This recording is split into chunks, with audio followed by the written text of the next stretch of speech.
Are you tired of the same old pro wrestling?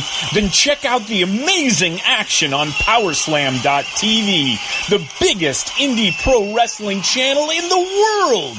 Get over 4,000 hours of the best pro wrestling events from over 110 of the biggest names in the industry from over 15 countries around the globe. Get your free trial today at Powerslam.tv. What's up, y'all? It's Jeff Cobb, and you're listening to Ricky and Clive Wrestling Show on Social Suplex Podcast Network. You're listening to the Ricky and Clive Wrestling Show. Listener discretion is advised at all times.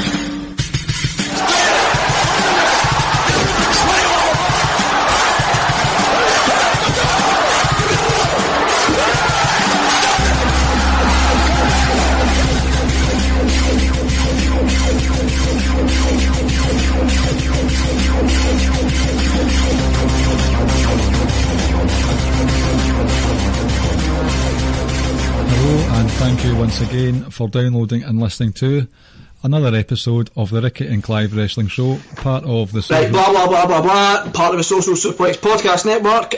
First things first, shout out to Josh and Jeremy. You had a nice things to say about me and Clive on the latest episode of Keeping It Strong Style, part of the Social Suplex Podcast Network.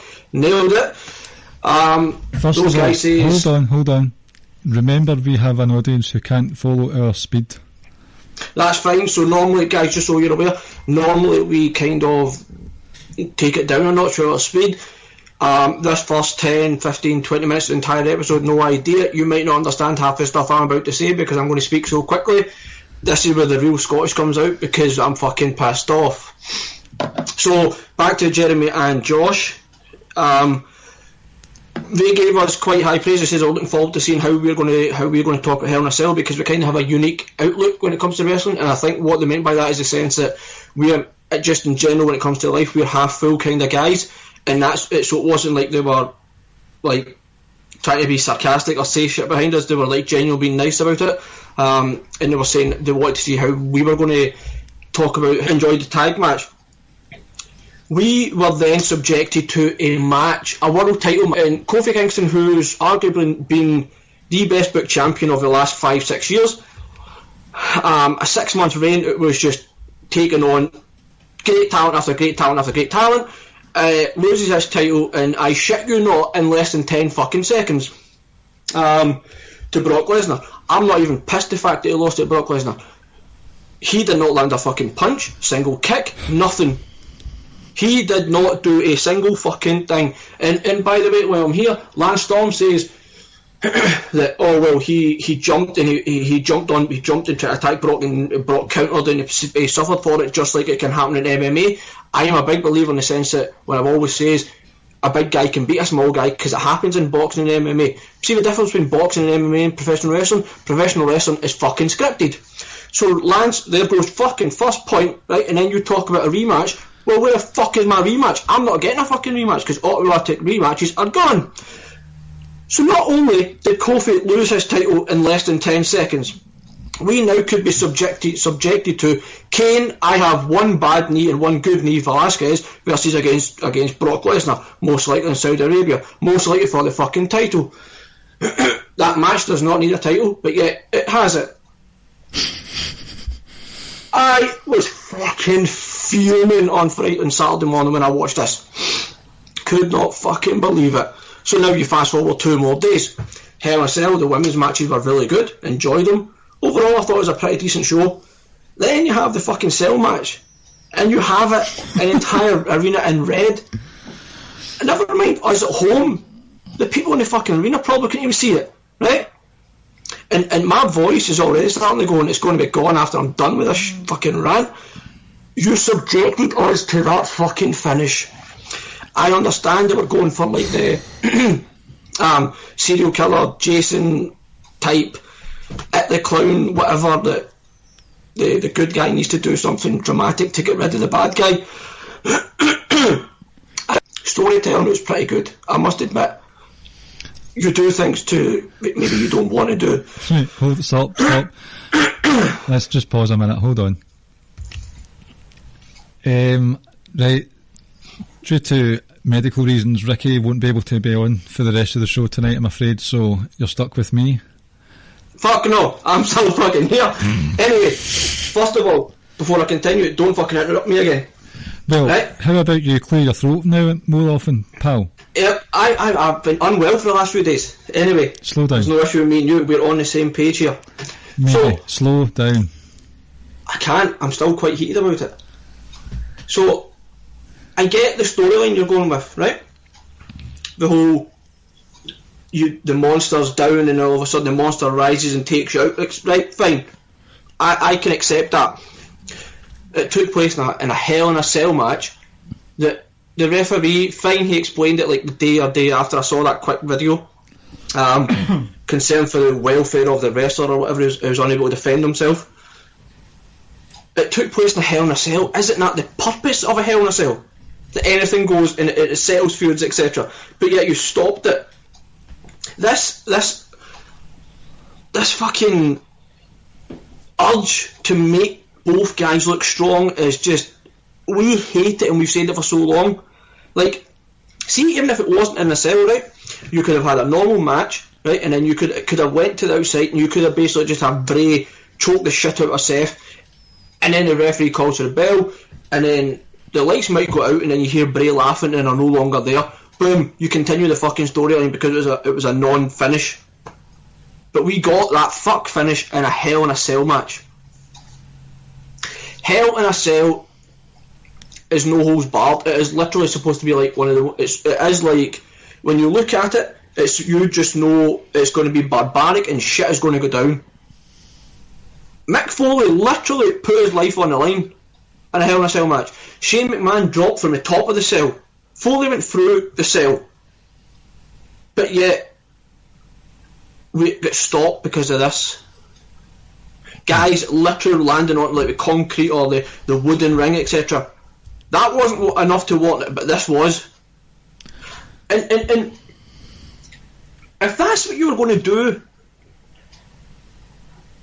just put it in a normal fucking match. Mm-hmm. Right?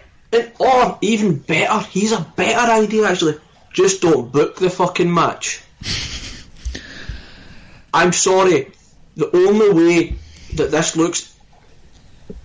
going to work out is if Bray beats Seth for the title now. That's it. Because for me, they might. You can't then be like, well, Bray gives him a mandible claw and then gets DQ'd and whatever, and then that's the end of the storyline. Well, what the fuck was the point? And while I'm talking about Seth, I love Seth. Seth got, for the last 6 months, some shit that he doesn't deserve because, as I say time and time again, it is so difficult to overcome bad booking. Let's not pretend that Seth is shit in the ring and he's not good anymore, but he's still great. But when you get shit like that takes place on Sunday, how the fuck do you overcome that? And then, like I said, the nonsense that took place at the end of SmackDown as well. And then on top of that, we were advertised on the Raw as Ray versus Seth, but yet we never got that either. Yep. And people are going to say, well, it set up the purpose of Kane Velasquez. No, you could have done that anyway. Brock could have interrupted in the Seth and Brock match if you wanted, or after it. It's just, I'm not one of these people who are going to say, oh, let's cancel the network, etc. I never would, because I've never felt like that, because for me there's too much content on there for me to watch. Mm-hmm. But, you know, reading the results every single week and then just going from pay-per-view to pay-per-view, that I might just stop fucking doing and just stick solely to NXT UK and now AEW. Fucking bullshit. And while I mentioned AEW, I may as well fucking dump on them as well. Your UK deal is still fucking shit. What was available on ITV Hub was a condensed version of the Iron Audience, Scott. Was it? Yes. Now, I watched it illegally the following day, but that's not the fucking point. And just wasn't it delayed as well on the ITV Hub?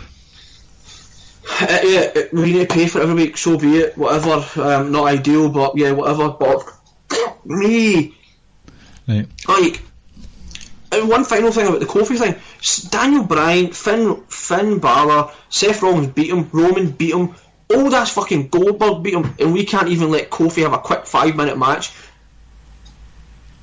Right. Fucking hell.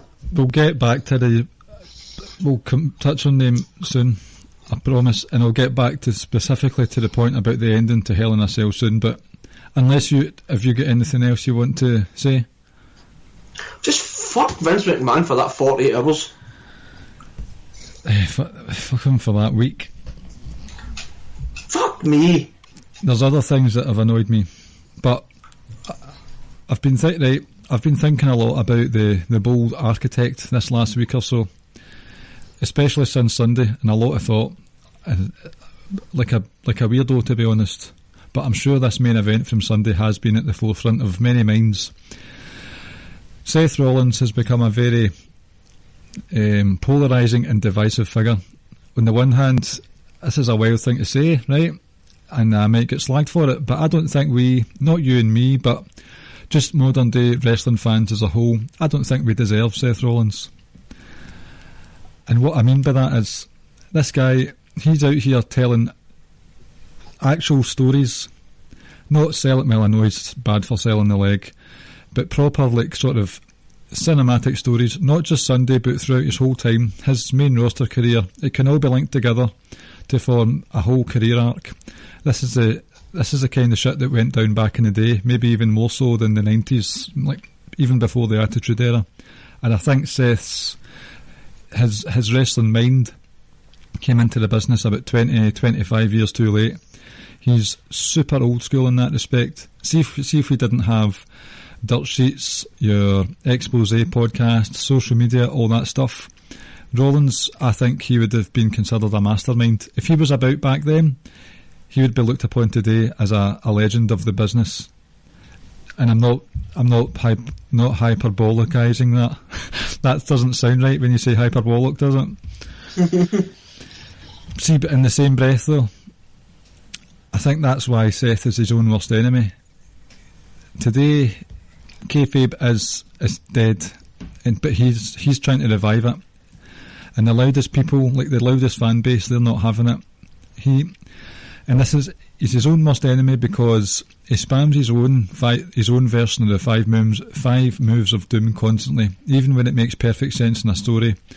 And for instance, I am sick, fed up of the sight of that suicide dive.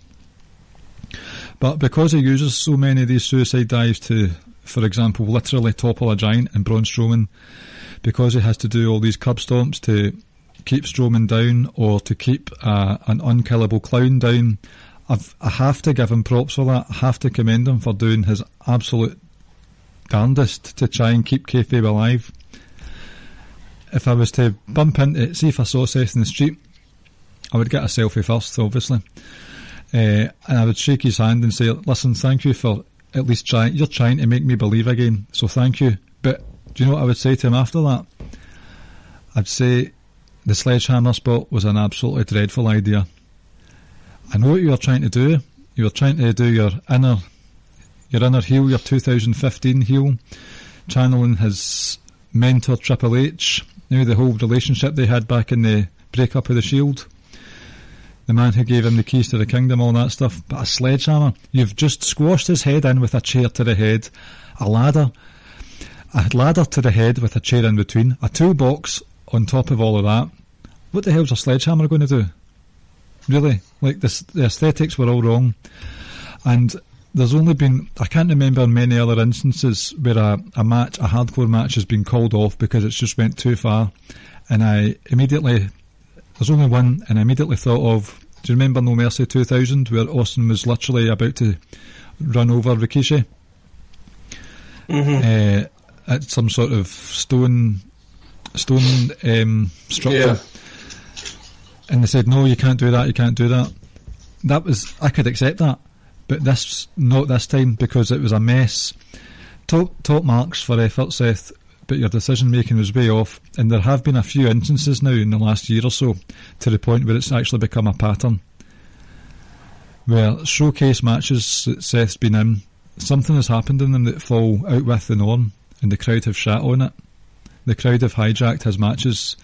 So that tells me that although he's doing it, I think he's doing a wonderful job, there are times when he just doesn't know his audience, and that audience, whether they're online or in arenas, they are the loudest. On the other hand, you've got half of these fans impatient, entitled, going into business for themselves, they don't appreciate nuance, and the other half just want to join in with that hive mindset.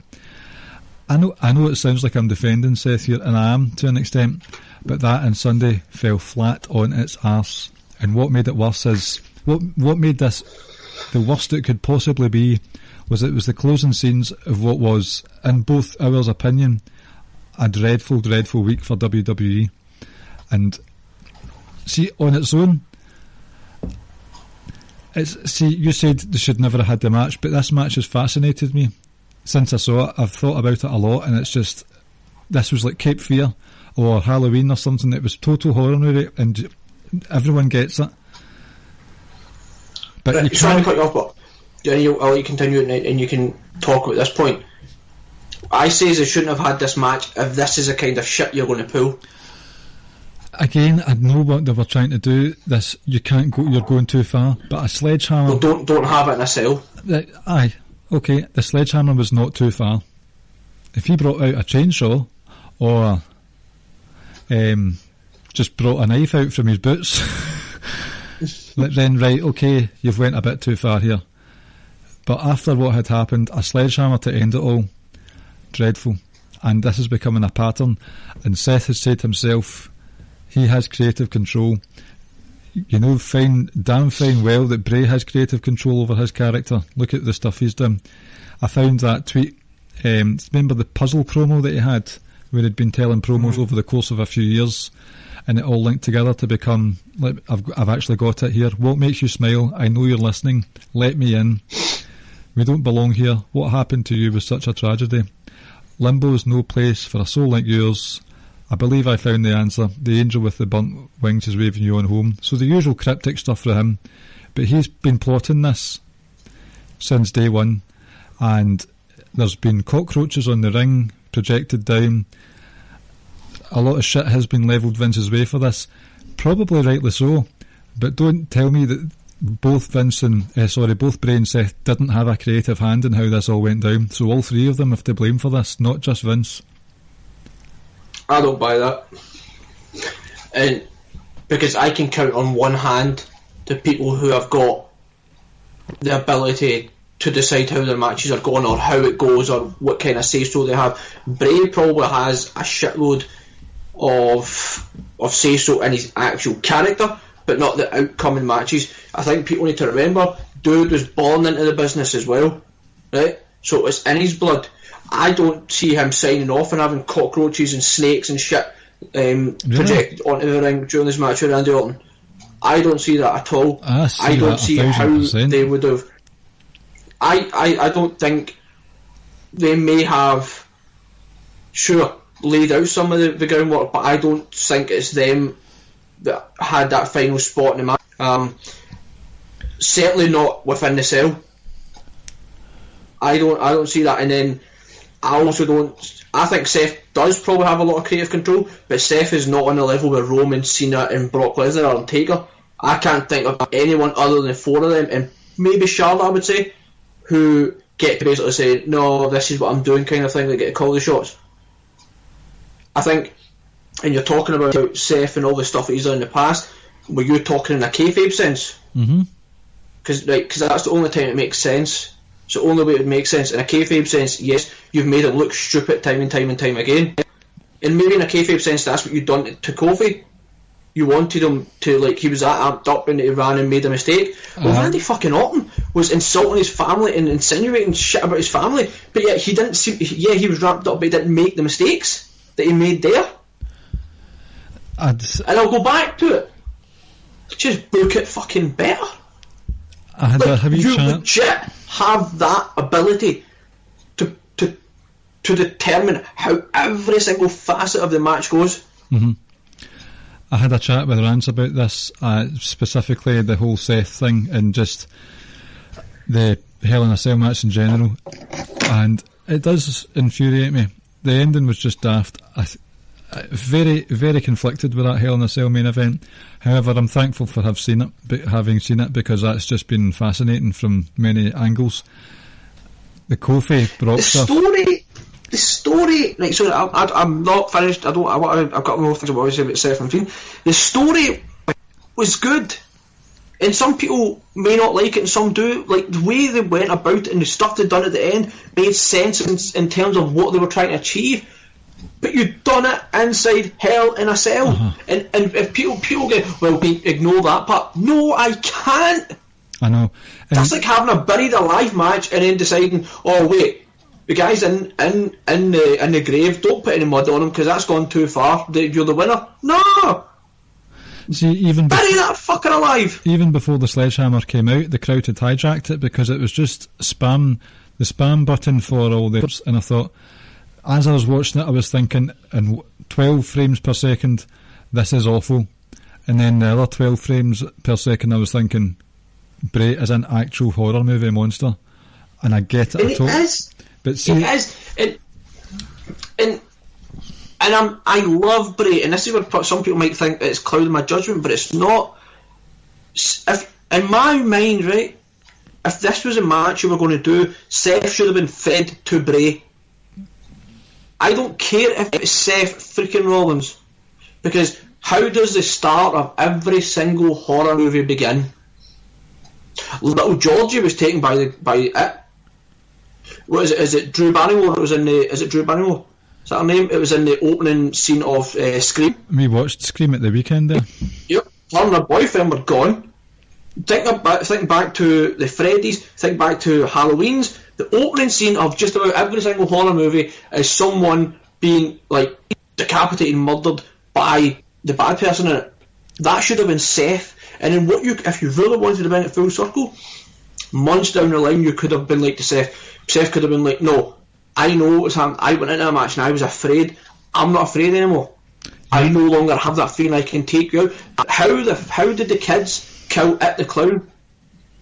They told him, we don't fear you. And what was the one thing he feasted on through the kids? Fear. You've touched on something there very astutely, I think. Yes, everyone knows that it was a horror movie, but the way that finished, that they told the story wrong, because the good guy won at the start of the story. Exactly. Well done, Ricky. Lovely stuff. And now people are going, well, did it really? Because the bad guy got up and took him away. Aye, that's fine. The sequel, right? Exactly. Exactly. It's a sequel, and now what's going to happen? And I'll let it play out. But bottom line is, you finished a Hell in a Cell match with a no contest or a DQ finish. That bothers me less than the Brock Kofi finish. I chatted with Rance about this on text a couple of days ago. And he showed me videos of UFC matches where opponents actually rush. They rush someone and they get knocked out instantly straight away for foolishness. And it was quite recent. It was Ben Askren versus, oh my god, is it Jorge Masvidal? Oh goodness, who's Nate Diaz fighting again? Anyway, basically, he's a fucking badass. And Ben Askren literally came flying at him. And I think is it Jorge Masvidal? I can't remember his name now.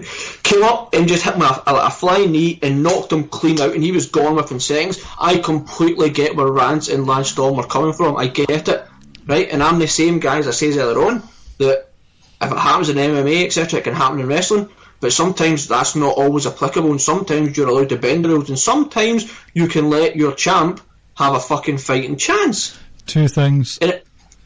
Sorry. I don't want any UFC influence in my professional wrestling. I just don't. And Rance could accept that. He understood where I was coming from and accepted it. I don't want to see these UFC influences in WWE. But that's not how Kofi has been. He's become a smart man. He has faced off against Samoa Joe, Randy Orton, Ziggler, Owens, Daniel frickin' Bryan. These have all been top level heels, not all top level, but they have been varying levels of heels who have really taken it to Kofi, and through that experience, Kofi has built up resolve. He should have built up enough resolve to be tactful and strategic, but he went in there like an absolute fool, and it made Kofi look rubbish, pure rubbish. UFC influence or not, the Kofi Kingston of the last 6-7 months would not have done that. In the build up to Daniel Bryan, right, and the aftermath of people celebrating, I touched on it on the WrestleMania review. You saw the video of MVP and Crime Time. Oh, which one was it? Shad. And then I reached out to Jeremy, asked Rich, asked Rance, what was your reaction? They're all like, Jeremy and Rich were saying, we were just hugging each other and jumping up and down, we couldn't believe it. Rance was like, it was just it's like an occasion you never thought would happen, and he kind of likened it to Obama in the sense that he never thought that was possible. He's not obviously comparing wrestling to a man of colour become president of the US, but you understood where he was coming from. And the whole build up to that, there was connotations of racism and even commentary. Why is his name slipping my mind now? But Byron says people like us need to work twice as hard to get kind of half as far. Something along those lines, and we knew what he meant and who he was talking about. So even then, Kofi wasn't overcome with emotion. He was focused on the job, but he's going to move away from the implications or the connotations or how big that moment was at WrestleMania for people like Kofi, to all of a sudden losing his cool coming up against Brock. And do you know what's the worst? No. You know what's worst about it all? This has been done so that an outsider can come in and have a mainstream appeal match for Saudi fucking Arabia. Oh, and by the way, Cain Velasquez is no fucking Tyson Fury, is no Brock Lesnar, and is no Ronda Rousey. See, I'm not going to shit on him. I never saw his match in AAA either, so I can't comment. But dude was limping to the fucking ring, something awful. It's not that. It's Kofi lost this title in an embarrassing fashion. Beast incarnate or not, he was embarrassed that night, and it's all been done to help. This is main roster creative being used to funnel and that's not the word, to fuel creative for a Saudi Arabian show. And I'll ask you this, right? I don't know if I said it last week, right? But anyway, the premise of just about every single organisation or company or business in the world is to do what? Piss me off. Right, anyway, is to make profit, right? For the most part, right? It's not about how much turnover you have. It's not. You want to bring in as much money as possible, spend as less you can, therefore making it a massive profit. Every company has like long-term goals. In 2, 3, 4, 5 years' time, we want to do this. But see, in the interim, we'll have these short-term goals, short-term boosts of cash, short-term like appeal, and that's what that's fine. Someone like Cain Velasquez can come in and give you that. I don't argue that. I understand why you would want to bring MMA and boxing guys in. No issue. What I have an issue with is 2 part-time guys, one who happens to have a title, one who can barely walk, closed the biggest SmackDown possibly in history, and I can understand why they would have done that, right? But that's not even my issue. As I say, and I'm going to ask you this, and just have a quick think before you answer it. Legit, outside of the Kofi match, when was the last time Brock, quote unquote, squashed someone? See, the fact that you even think about it proves my answer, right? Because was it a Finn at WrestleMania? Nope. Was it Daniel Bryan at Survivor Series? Nope. Was it, who did he face before them? Was that in the Braun match? No, it was a year before that. Finn was you made it back. Finn was Royal Rumble. Anyway, I know what you mean. No one in a long ass fucking time. Yep. But yet, we don't even get 5 minutes. I'm telling you right now, I think 99% of the people would would not like Brock holding the title, right? But they accept, in a sense, that that's where we're going to go. And there's a difference between liking something and accepting something. You accept the inevitable because you're like, well, what can I do? That's what we're going. Okay, fine, pissed off about it, but I don't like it. The mainstream crossover appeals, publicity stunts, whatever you want to call them. Do you mean just in general, or like specifically, like for in ring, like you know, sometimes you might bring like an actor in and they do like a wee segment or whatever? Do you mean like purpose of bringing someone in to build them up for a match, kind of thing? Aye, like the Cain Velasquez and the Tyson Fury stuff. Yep. This is short term, as you said, short term. Yep. And personally, this is not an intentional thing from WWE. I just think it's an end result, an end product. I think it's damage control. In what sense? From a business standpoint, I personally see them as damage control. It's like a stopgap or a, what's that, the cork stopper in the boat that has holes in it. That's an awful analogy. I can't remember the words. I think, see, for every one person who becomes a fan because of outside attraction or appeal, I think you lose interest from another. And I'm sure I'm not the only one who shares the same sentiment about these part-time or celebrity things that you want to call them. For every one person who subscribes to the network because they're interested in Tyson Fury or Kane Velodrome, you've got someone else cancelling the network because of either that very reason or creative somewhere else, and WWE is their last straw. Money keeps coming in through lucrative TV deals. Okay, the money is coming in from elsewhere, so of course there's growth. But I think that growth could be a steeper curve if they had a middle ground instead of going to such extremes where they bring in the casuals but lose the hardcore. It's stagnant in terms of a growth side of things. The money you make over like 2 or 3 months by bringing these guys in, you could make by pushing like one of your full-time guys over a year. And it's a betterment for your product and your fans. It's better for your consumers. Put it this way, there's a weird thing that's just come up on my computer. Put it this way, you've got all the new interest with Tyson Fury and Cain Velasquez. As of right now, I have got little to no interest in watching anything Wayne Rosser for a good while. I will put my hands up and say I'm going to watch whatever Tyson Fury does. Right? I love watching that guy. I think he's come out with some real bad statements and comments in the past, things that I don't agree with, right? But I think for the most part it can be quite entertaining. I've always loved watching him in the boxing. And Tyson Fury is a much bigger star and more known than Cain Velasquez. Tyson Fury is the legitimate lineal heavyweight champion of the world. Someone, according to 5 Nerds Go, Tyson Fury somehow is the Brawl for All winner through some weird linkage. So I'll watch the Tyson Fury stuff, right? But I can understand why somebody won't want to watch it. I get it.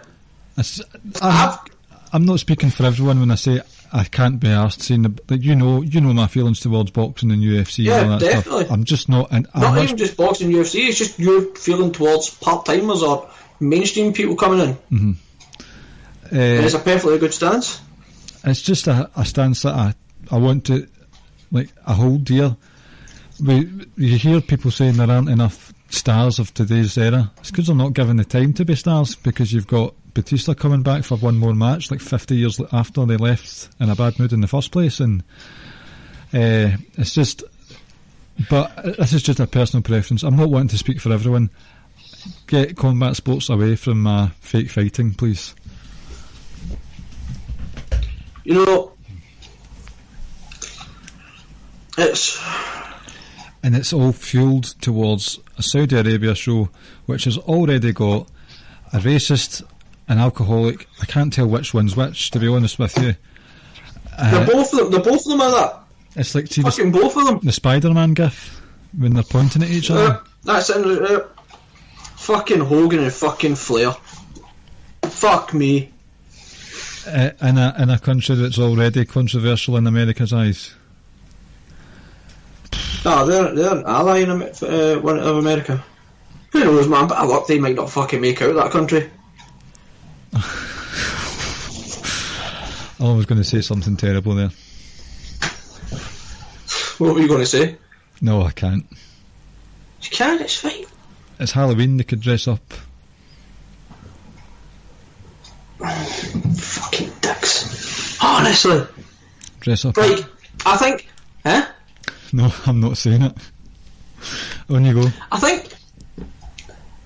You know... Shit's bad when we're not sitting here, like, trying to spin things in a positive way and looking at it glass half full. Like, we are not what you call, quote-unquote, FDS, fucking whatever. We're not EDS or anything. We're none of that. I think we legit just... We don't like everything that we watch, right? Which is why we pick and choose stuff, and then we kind of spin things into positive, because we would rather be positive than just constantly be negative, right? This week was but bad. We call stuff... Yeah, this week is different. We call stuff the way we see it. It all happened in such a short space of time, and it's during a very important week as well. But it's not just what's on screen that's bothered me, it's what's literally off screen as well, because you just saw my text, aye? I did. See, I know you won't care about this, right? And no wonder you don't care, and no wonder people, and it's coming on 3 years now, nobody gives a shit about 205 Live, especially if they're not going to even have a show, as was evidenced on Friday night when they just canned it without even telling anyone. What's that all about? Here's a fucking other thing about Friday night. So I'll take it down because I'm not entirely sure how true this is, but I think it is. The live audience there had advertisements during before the show said Austin was going to appear live, and he never did. Now, I don't know how true that is. I saw that. I saw people saying it who would say that they were at the show and that's what they were advertising and never turned up, or it was never whatever. And there's another example of them just fucking people over. This is not us shitting on WWE. We are legit just so pissed off at everything that just happened in such a short space of time, and we may not be this heated if it was spread over a couple of months, but it legit just went from what the fuck was that, and then just all of a sudden it just snowballed and got worse.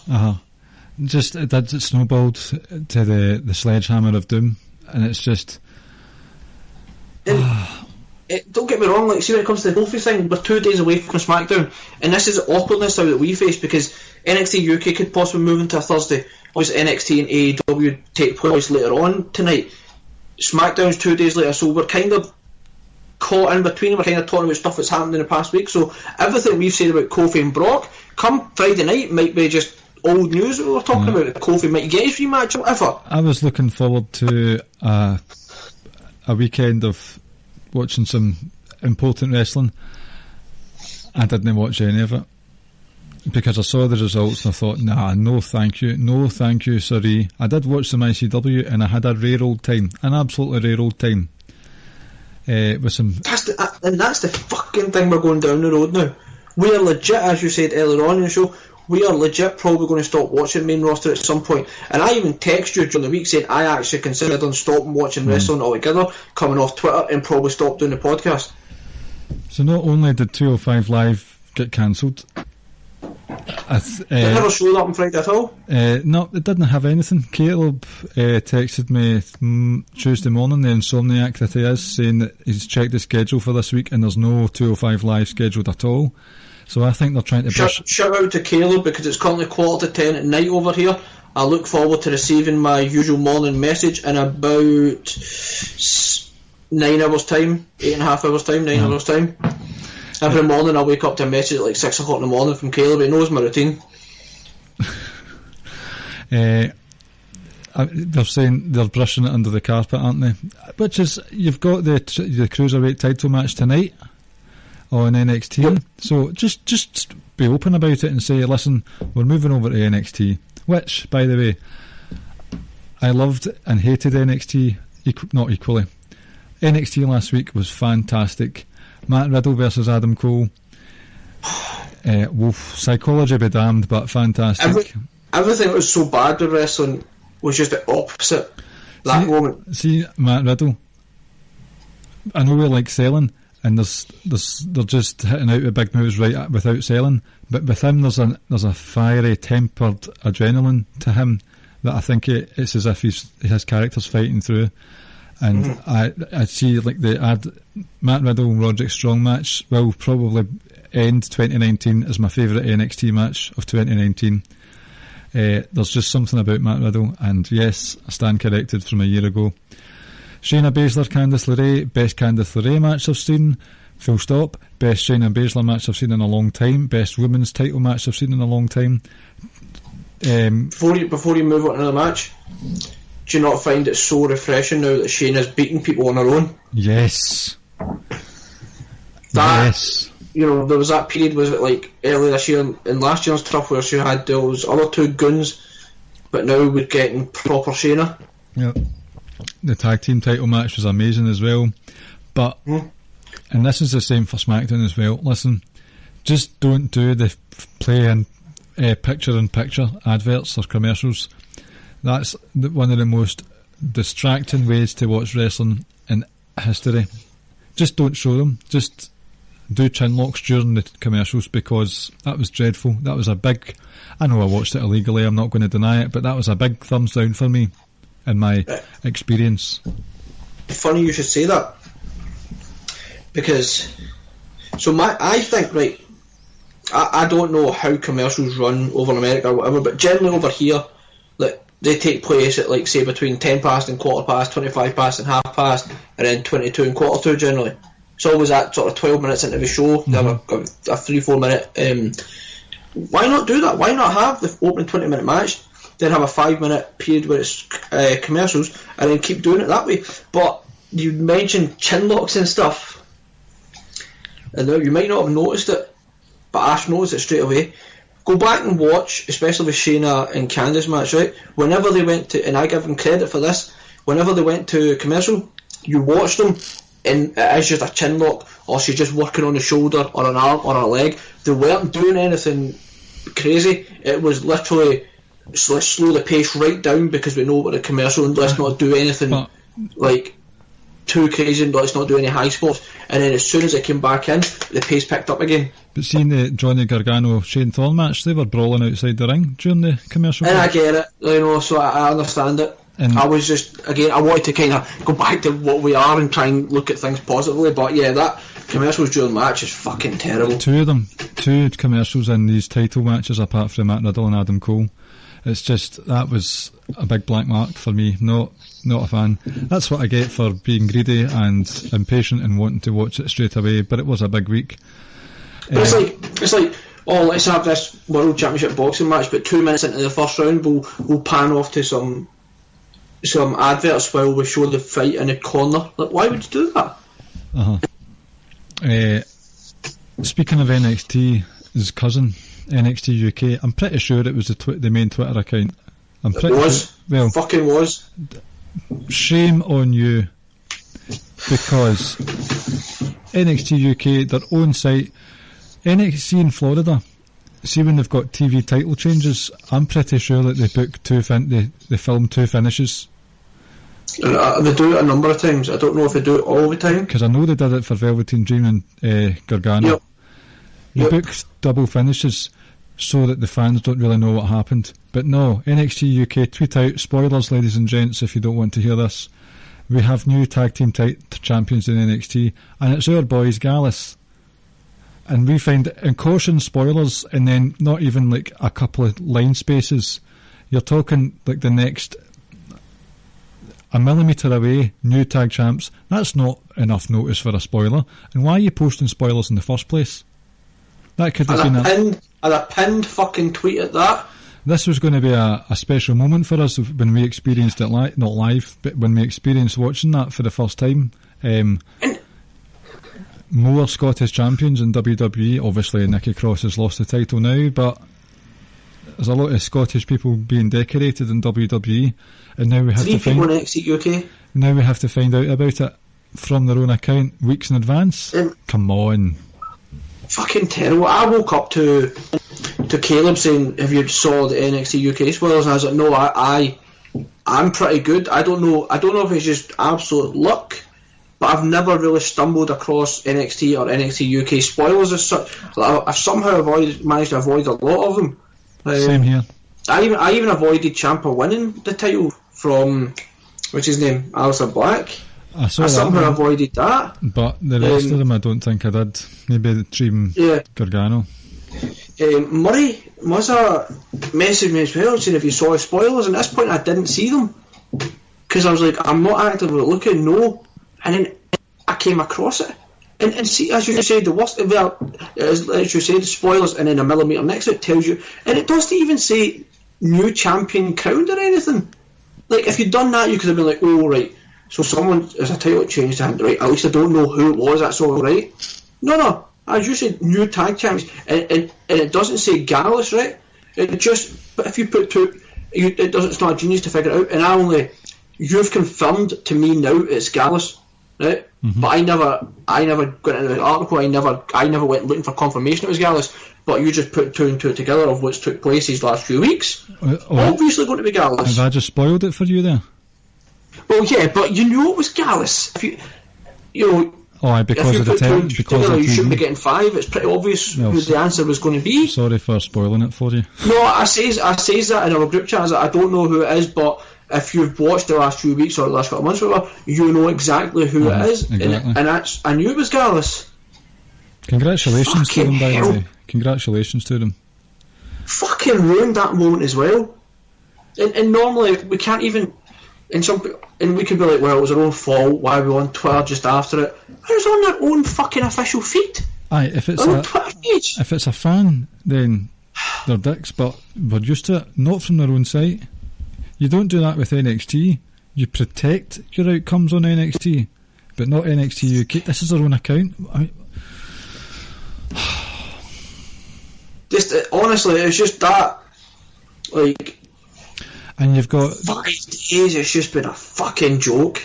Rusev and Lana and more shite storyline stuff, which is just a rehash of old stuff that's happened before. Bobby Lashley's not really been in many serious feuds, has he? He's been in nonsense a few times already. So all this, you've got, I tweeted out the very controversial Hell in a Cell ending, which had an abysmal, a truly boring hour or so. Hats off, by the way, to Mustafa Ali's match against Orton. Did you see Orton pat Ali's leg after the win? There's a wee pat to say, I enjoyed myself tonight, that was good. The 6-man tag was like an episode of Raw. Chad Gable and Baron Corbin was a snooze fest. Becky and Sasha. Becky. Wow. Excellent. That was fantastic. You were 5 or 6, genuinely 5 or 6 spots that you've never really seen before in a cell match. But that's the thing. What's happens now with Sasha? I think she's hurt apparently, but what do you do with Sasha now? Exactly. Fucking bolder Becky. I have not been as bothered by her over the last wee while. I've been more tolerant of her. But I think Sasha should have won that. But did you notice that both Sasha and Bayley were crying at the end of their match? So is this just a wee... about the locker room floor as well after it? They're either just having a pot shot at Ryan Satin and it's nothing, or they're actually making this some sort of story. Oh, fucking no, man. So there has been some positives in this week. The curtain jerker from this Hell in a Cell was fantastic. Matt Riddle and Adam Cole, very good. Kevin Owens has seemingly vanquished Shane McMahon. I don't see how long that will last. Oh, where the fuck Shane turns up now? I know. Imagine they came to NXT UK. And I almost sometimes feel bad because I always love Shane, but now it's just, less is more. I understand WWE want to get the heel heat. I do. but sometimes it's too much, and sometimes it's too saturated and condensed into a short space of time, and it's hard to stomach. It's hard to stomach. It's hard to defend.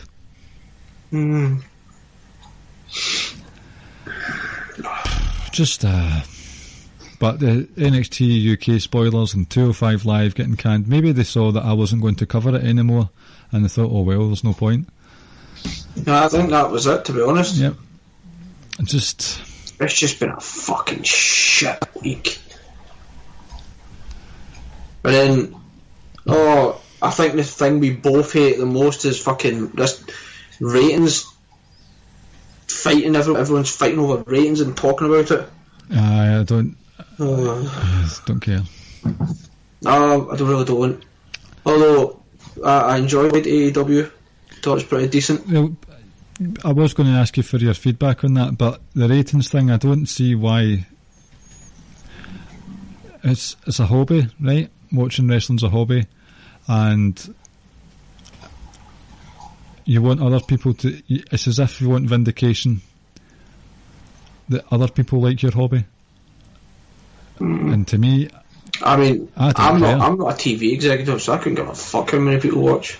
Exactly. I just watch because I fucking like it. But anyway, so this is what opening match. Sorry, you go. So this is what Thursday nights will be about now.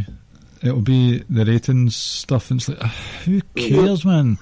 Oh, we forgot to talk about. And I said it. Ciampa. Do you remember when I said that we had Darren and Paul, and I says AEW for the first few weeks is going to fucking absolutely take NXT with cleaners in terms of the ratings, and I still stand by it. I still think tomorrow when we come out, they're still going to have close to the 1.4 or whatever they had.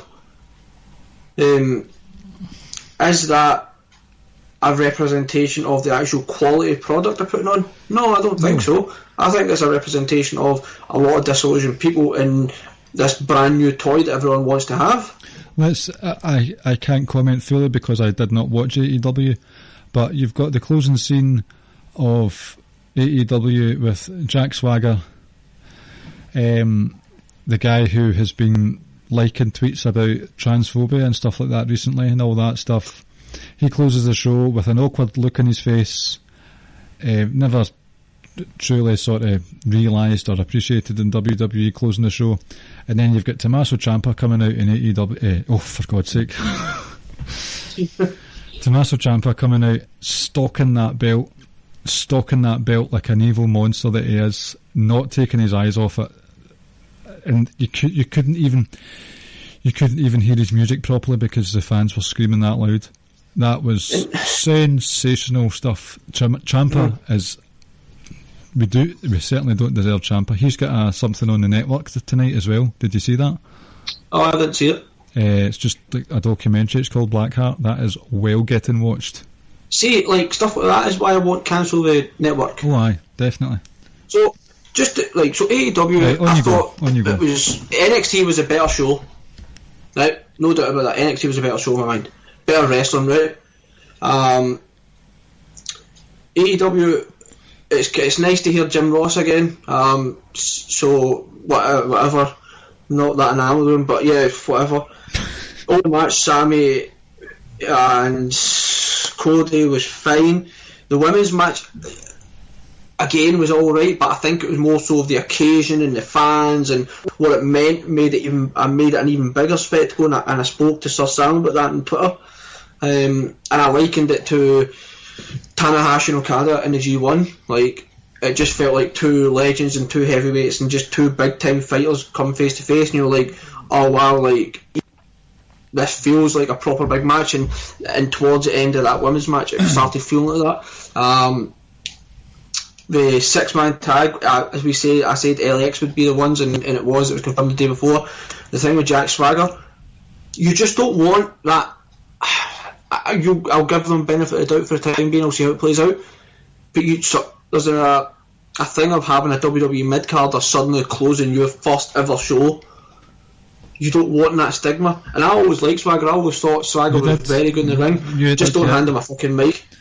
Even in see, I watched season 4 of Lucha Underground, and he was a sort of heavy duty mid-carder in that. And towards the end of that series, he won their version of the Money in the Bank. The sort of what's it called? I can't remember. Gift of the Gods belt. And that Gift of the Gods belt is basically a Money in the Bank briefcase. And he closed season 4 of Lucha Underground as a champ, and it was shit. Because I was not expecting you to say that. It was just Pentagon Dark had this story go through the whole series, really good stuff, and then all of a sudden Jack Swagger closes it. There's more charisma in Lance Storm's toenail clippings than Jack Swagger, and there's a lot of Jack Swagger. Right. So it was shit. So that's it. And the other thing that I didn't like, the one thing I didn't like about AEW, I'm sure, was that, look, Mox attacked Omega like in the middle of the ring. Like, everybody saw it. So what the fuck is going on here? Like, what we're not getting DQs? Anyway, but that match, Moxley versus Omega, is just going to be unfucking believable. Enjoy Moxley while you can, because he has an elbow. I know. Like, why are you doing that, Moxley? Honestly, I know. It's foolish stuff. So I've said some good things. Shannon said a couple of negative things about them. And then see the other thing where people are talking about, oh well, you got a 1.4 rating, let's see what you can do next week. It's like, dude, just fucking let it go. It's like one episode, let them fucking build a brand and see where it ends up. Aye, let them do their wrestling. Fucking stop. And then the other thing where people are now saying, oh well, now we're bringing Finn Balor over to NXT, they're shook, they're scared, they're this and that, and it's like, 6 months ago we were all screaming for Balor or Sammy or KO or somebody to go to NXT and be appreciated. Now it happens, we're going to moan about it. I forgot about that, actually. I'm excited, I'm looking forward to it. Spin it back into our usual way, we'll try and spin things in a positive way. Last Wednesday was good, but I said overall both shows are good. Really looking forward to some of the action tonight. You've got the 205 match, you've got Kushida versus Walter. Looking forward to hope we might get maybe Ciampa dressing as maybe cutting a promo. Roderick Strong defends his North American title against Isaiah Scott. Yes, looking forward to that. It's Young Bucks versus Private Party tonight, I think, as well, on AEW. Really looking forward to that. So, yeah, man, like, hopefully what the fuck happens with SmackDown in Hell in a Cell finish, hopefully we can forget about that with these two matches, and then NXT UK as well, which we'll watch at some point later on tonight or tomorrow. Remember it doesn't air till tomorrow now. Yeah. By the way, if anyone hasn't seen it, I heartily recommend Kaylee Ray versus Tegan Knox from last week. Excellent match. I know it's not exactly a high bar because there's not been the best of women's wrestling on NXT UK, but this was the best women's match that NXT UK has had by far. And that's what you're going to get, ladies and gentlemen, with Kaylee Ray. She's a damn good wrestler. Very good. Tegan Knox as well. She was fantastic.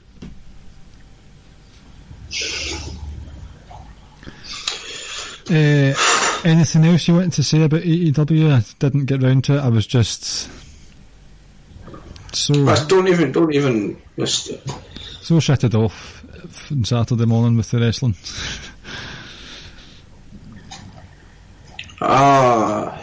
I would start going on another rant about it, but I feel I've said everything I need to say. Just a fucking farce. So, a good week business-wise for WWE, but underneath the hood. Well, you fucking say that, but somebody put a link into the messenger group saying Cain Velasquez might not even be able to wrestle anyway because of his knee. See? No, I'm not doing an Alberto Del Rio chant. And the thing is, like, going back to it now, fucking hell, you could spin it in the sense that, right, well, oh, it's fine, Ray got his revenge. Yeah, Ray got his revenge when Cain Velasquez took Brock down and fucking threw a couple of punches, and that's the end of that. They might end up spinning it, Ray versus Brock, then will happen. But Ray, can you seriously look at yourself in the mirror knowing you got another man to come help you out and take on Brock? And Ray, Listen, this feel sorry for yourself tour has gone on long enough. Just retire, for God's sake. Go away. No, he's still great. But I will say this, fucking glad Dominic he's thrown about that long that Brock was throwing him about something awful. That was that first German suplex was quite terrifying.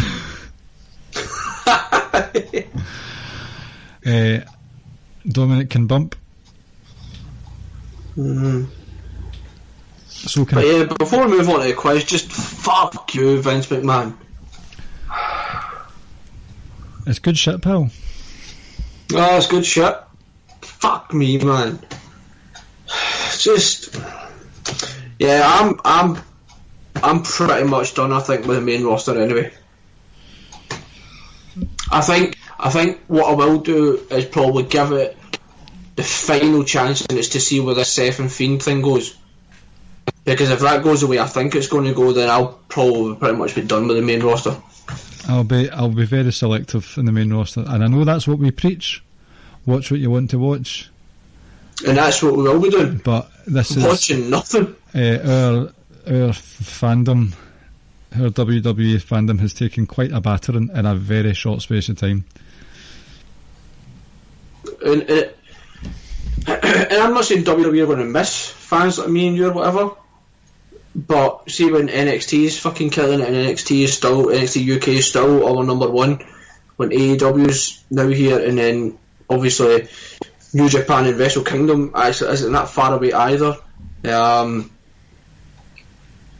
You know, why watch something that doesn't bring you joy? And that's something I've always preached, and that's what I'll live by. That if I'm not getting joy from watching it, then I'm not going to sit through and watch it. I achieve nothing from that. I'll probably still watch the pay-per-views. I'll if I do, it's going to be very, very selective in the sense that just what I normally do. I'll pick and choose what I like, and yep. There's a lot of filler in Hell in a Cell this week. What is the next pay-per-view? Is it Survivor Series? Well, it's Crown Jewel, and then so Survivor Series. Survivor Series. Imagine get the fucking blow off to the Fiend versus Seth at Crown Jewel. Oh.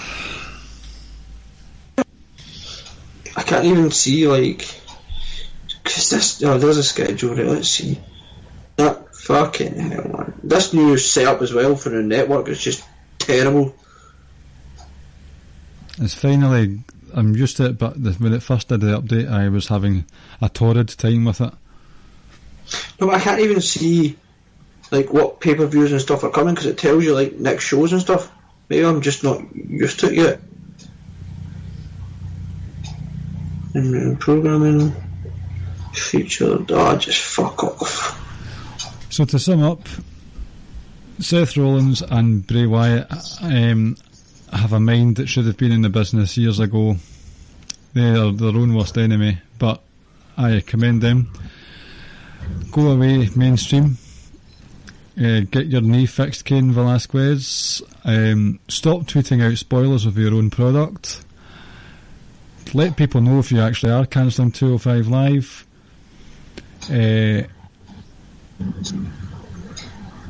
What else? Stop giving us fucking shit finishes and matches and shit matches. And if you're going to do it, at least spread them out over a few weeks instead of a few days. Yeah. I says the Kofi stuff I can't be convinced any other way, neither can I about the Fiend and Seth. Yeah, the Kofi, I am steadfast in my opinion, that was a mess. That was a fucking horrendous. Absolutely horrendous. Kofi. Give us 5, I know we're kind of repeating ourselves, but give us 5 fucking minutes. He lasted longer against Brock Lesnar and Beast in the East. The introductions to the match were longer than the match itself. This was before Kofi character-wise levelled up, and he lasted longer in Japan. Do you know what I mean by that? If I've got the kayfabe hat on, Kofi was just a tag team guy back then. You look at everything he's done in the last 6 months, or a couple of months building up to WrestleMania and everything after it. And then he wants to play Cokebacks with Brock Lesnar. Just like, what the, like, I mean, even if you want to say, well, he got caught and he countered it, what exactly was he trying to do? Like, do you know what I mean? What exactly is he trying to do? Why go for the move that's, as I said in the text, that's like lying down, putting your legs up and saying to Bret Hart, please just put me in a sharpshooter. Exactly. No, not a good. The aesthetic. It was the aesthetics of these two matches that were all wrong. You know what should have happened? Actually, it kind of should have been the other way around. If you think about it. And what? What we got with Seth and Fiend. I'm not meaning like the finish. I mean just the general match. We got a match. That's what we should have got on SmackDown. And what we got on SmackDown, we should have got at fucking Hell in a Cell. Do you know? You hit the nail right in the head with the. They told the horror. They used the horror movie trope incorrectly. With that was I popped for that observation. And people are going to say, well, weren't they doing that in the weeks building up to it with Seth constantly being scared, etc.? No, because the opening, as I say, the opening scene of a horror movie is someone dies. Seth should have been sacrificed. Bray, don't do the neck breakers because it looks like you're actually killing them, and then they don't. It's just not. Don't. Yeah, like, you know, I get what they're trying to do again, but it's just like, come on. Not a neck breaker. You know, it's like, come on. Oh, fucking hell. And still, after years in singles action, Bray has got Seth's number. See, there's things that I just appreciate about this, but at the same time, a sledgehammer is not worse than a ladder to a head. Sorry, it's not. And now the referee... Mick Foley did not die in Hell in a Cell for another Hell in a Cell to be stopped because the other opponent couldn't continue or whatever. Tim White didn't lose his career. The Rock, remember the chair shots that Rock hit Foley with? Like, come on! I know. But Tim White didn't finish the match, literally. Exactly. Right. And now people are going to say, oh, different era, different times. It's like, so we just forget about every single match that took place before it? Mm-hmm. It was a long time ago, though. Not when, but they still show clips of it. If they wanted us to forget, they wouldn't make references, they wouldn't show us. Mm-hmm. Or they would just pretend it took place in a pre-show, because none of that shit matters, remember? We should just get to the quiz, because I'm just getting annoyed again. Okay, timestamp. Fuck him. You alright? Right, quiz time. Quiz time. This week's quiz theme is all the times WWE fucked us over. No, it's not, it's anagrams. Not the best, but like, as I was saying earlier on, when I got the quiz together, I says that it was kind of, I rushed it at the last minute because I left work at 6 o'clock and I had, not much time to get it together. It's fucking quiz time with Ricky and Clive and friends. A fucking WWE quiz. Here we go. Right. So anagram, what I'll do is I'll say it and then I'll text you it. Oh right, okay, I need to get my phone out. Right, so just saw that text. 1. I just saw that text I sent you again. Number 1 is fun, voice, yuck. Fun, voice, yuck, and it's a saying that you may have heard on this podcast within the first few seconds of it. Is it fuck you, Vince? Yes, it is. Well done. Number two, I am texting it to you now. It is Moot, M-O-O-T, Yoked, Y-O-K-E-D. It is a famous wrestling arena. Tokyo Dome. Correct. Is that 2 out of 2 now? Right, night. Number 3. It is Dawn, as in D-A-W-N, Markers. No, as in Don Callis. So it is a current NXT UK wrestler. Don Markers. Oh, right, okay. Marvin Andrews.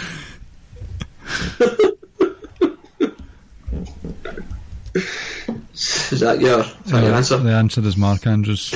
Yes, well done. Number 4.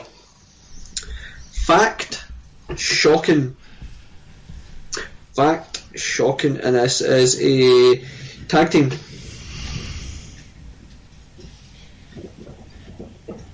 Fact shocking, and it's a tag team. Okay. Kings of Catch from ICW. Correct. Number 5, it is Rance Rachel. Shout out to Rance Morris. And shout out to Rachel from Friends. That's it. Rance Rachel, and this is a New Japan wrestler. Oh, come on, pal. I know. I'm a New Japan and Kiss mark now. What can I say? Well, I've always been a Kiss mark. I liked them when they had their face paint. It's a shite joke about Kiss, the band. Doesn't matter. That was terrible. Our Kiss is better than that Kiss. Oh, aye. I'll go so far as to say we have the best New Japan podcast in all of audio. Just any sounds there's ever been. There's no better coverage of New Japan than on Kiss. It's that simple. Even when half of their co-hosts put themselves over. Love Josh. I wasn't going to say his name. Rance Rachel. What was the clue? A New Japan wrestler. So it was.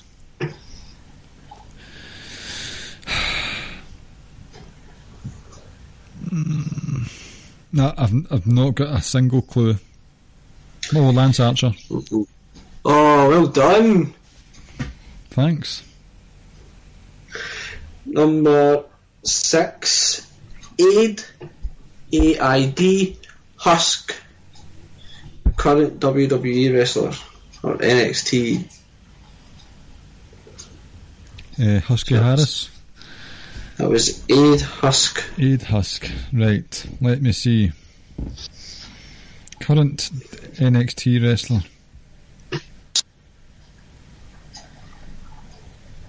Kushida. Correct. Number 7, 6 out of 6. I'm doing very well, eh? Yeah, it is. Kath, shout out to Catherine. So that's C-A-T-H-E, Moth, as in session Moth, 30. So Kath, Moth, 30. And this is a independent scene wrestler. If you were clued up on Twitter earlier on our account, you would know it. Tiger Woods. Caleb told me to put that photo out. An independent wrestler, Kathy Moth, 30. That's a lot of letters in there, Ricky. What am I supposed to do with that? See, so the story behind Tiger Woods wearing the Atlanta Braves hat, I don't really understand it, but Caleb WhatsApped me yesterday saying, I dare you to join #the movement, lol. So I replied back saying, what is that? Because we're both Braves, Atlanta Braves fans. So he says, go check my new Twitter avatar, lol. My response to him was, it looked very racist to me.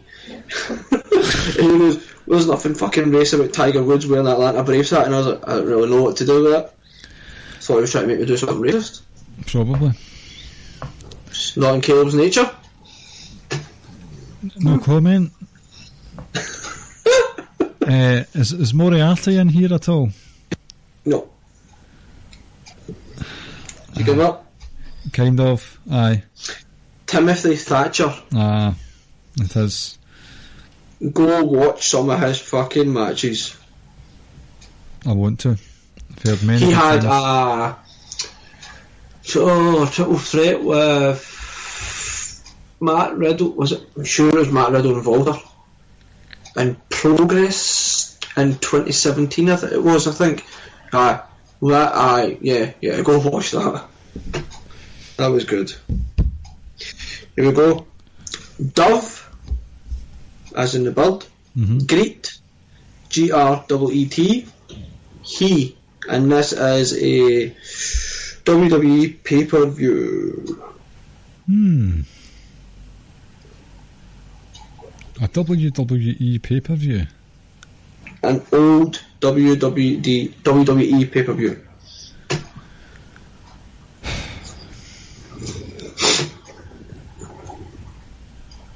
Dove, Greet, he.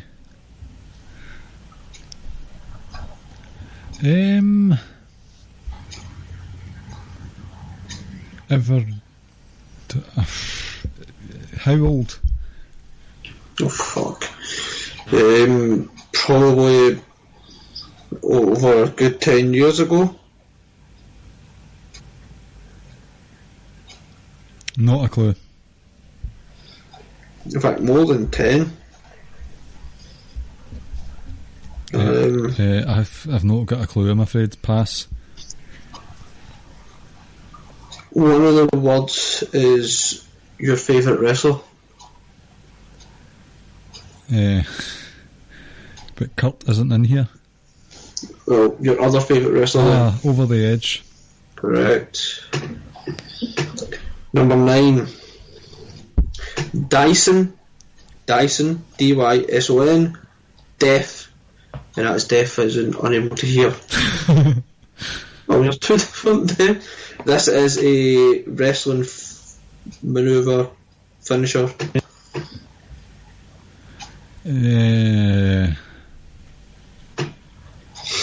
A finisher, like a proper ender match ender. Oh, yes. Dyson Deaf. It's not Dirty Deeds. End of Days. Correct. Final one. Benoit, Hugo, Mimic, Potty.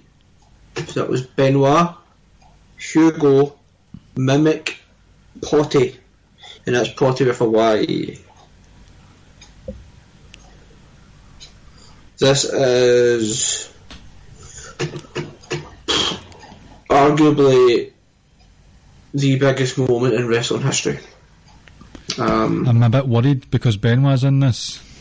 It was just by chance. It's nothing to do with him. It was just chance.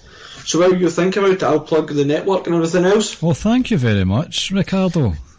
So again, this has been a different version of Ricky and Clive tonight. You can find us on Facebook at Ricky and Clive. We are part of the Social Suplex podcast network, where you can find various other podcasts such as Keeping It Strong Style with Jeremy and Josh, aka J&J Security. You can go listen to One Nation Radio with Rich and James. Grown Men Watch This Shit. You can also listen to Get in the Ring. As is, we have been Ricky and Clive. You can also catch us on the Social Suplex Wrestling Square Circle on Facebook. You can also listen to All Things Elite. Sorry, Floyd. You can subscribe to the show as well. And check out the website as well. Did you say grown men? Did you say that one? Right, did say grown men, yep. Power Slam. Also, while we're at it, shout out to Dan and Badlands for finding a new Yes. a new network. And shout out to his co-host Paul for being Welsh, basically. We appreciate you for being Welsh. Remember the Power Slam and the Pro Wrestling tees? Oh, that's right, that's right. You can get your own very own Ricky and Clive T-shirt, as well as Social Suplex, as well as Keeping It Strong style, as well as One Nation Radio from Pro Wrestling Tees. Also, you can go on to Power Slam TV, where you can get over 4,000 of hours of independent wrestling from across the globe, and that's powerslam.tv. You can use a promo code Social Suplex.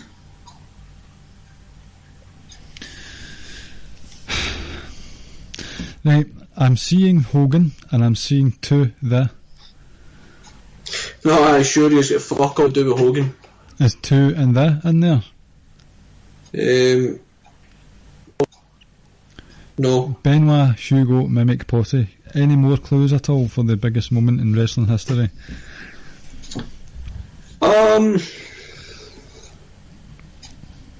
It took place about 16 years ago or something.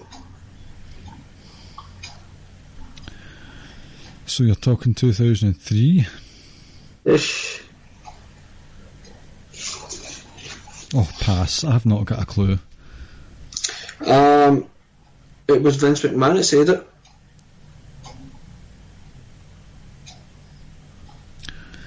it. So, 01. 01, Vince McMahon. I don't know. Like, think, what was his biggest competitor back then? WCW. Right. I bought out. I bought my competition. Or did I say I bought out my competition? Anyways, I bought my competition. That was a hard one, Ricky, for fuck's sake. It ties in with the whole what I normally do for the final question. Final question's always hard. It's like the final boss in a computer game. That's it. Remember when it was Metal Gear Solid, the very first one, you took on the boss in the big like T-Rex machine thing? I only played the second Metal Gear. Oh, fucking Metal Gear, that was the greatest. That is, for me, is the greatest like mission fighting game ever. Fuck your Call of Duty and everything. Metal Gear Solid. Snake, you're the fucking man. Eye patch and a cigarette. Brilliant. Thanks for listening, ladies and gentlemen. And to finish, I've got some breaking news for you. Excellent. Kofi was interviewed about just his career in WWE, and apparently Vince McMahon, when he was doing his Jamaican gimmick, Vince McMahon wanted to add into his character that he played the triangle for a reggae band. But one thing led to another and they just scrapped that idea. Oh, for fuck's sake. Folks, we've been Ricky and Clive. One last fuck you, Vince. And fuck you, NXT UK Twitter handler. Just fuck everything that went wrong this past week with wrestling. Aye. Fuck it all. Night night. And Ricky, fuck you too, pal. Next week it'll be a solo show. I will. We'll find someone to do it then. No, it's not going to be me and you because we'll be kicked off the network. I know. By the way, no, that's fine. Take care, folks. Right. Oh no, it's okay. Right, see you later. Bye. Thank you for listening to the Ricky and Clive Wrestling Podcast. We'll see you next time.